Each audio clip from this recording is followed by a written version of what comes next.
পালং শাক, একটু লবণ,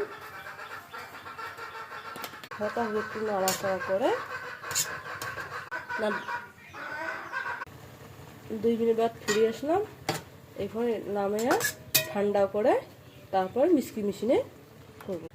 আমি এখানে পালং শাক দিয়েছি, 1 চামচ লঙ্কার গুঁড়ো, 1 চামচ ধনের গুঁড়ো, 4টে কাঁচা লঙ্কা, কয়েকটা রসুনের দানা, 1 টুকরা আদা। এখানে আছে আটা আছে, সুজি আছে, বেসন আছে, লবণ আছে, সাদা একটু তেল আছে, পালং শাক আছে। আটা আমার গুঁতো হয়ে গেছে, সামান্য একটু তেল মাখে রেখে দিব 10 মিনিট। আমি এখন পেঁপে সবজি বানাবো। কাঁচা লঙ্কা,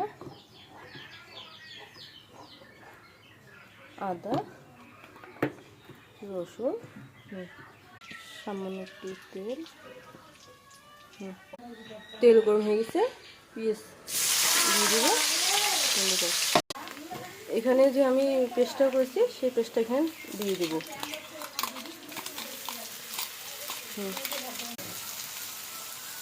হলুদ গুঁড়ো,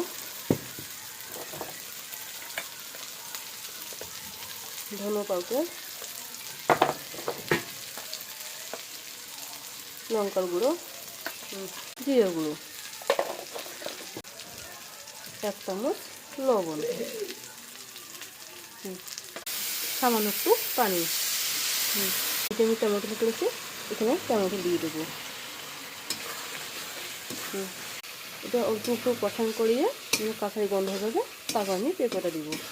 এখানে আমি পেঁপে রেখে দিয়েছি, দিয়ে একটু নাড়াচাড়া করে তারপর আমি ঢাকা দিব। পালং শাকের করে রেখেছি, সে আজকে আমি রুটিটা ডলবো লুচির জন্য। দেখো বন্ধুরা, আমার সবজি হয়ে গেছে।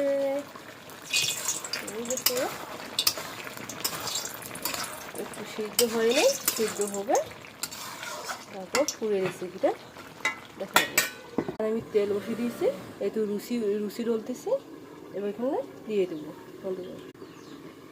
এই দেখো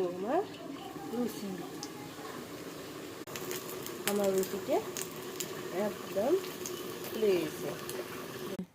আজকে আমাদের হয়েছে ইফতারি লুচি, পেঁপে সবজি, এই দিয়ে আমি ইফতারি করব।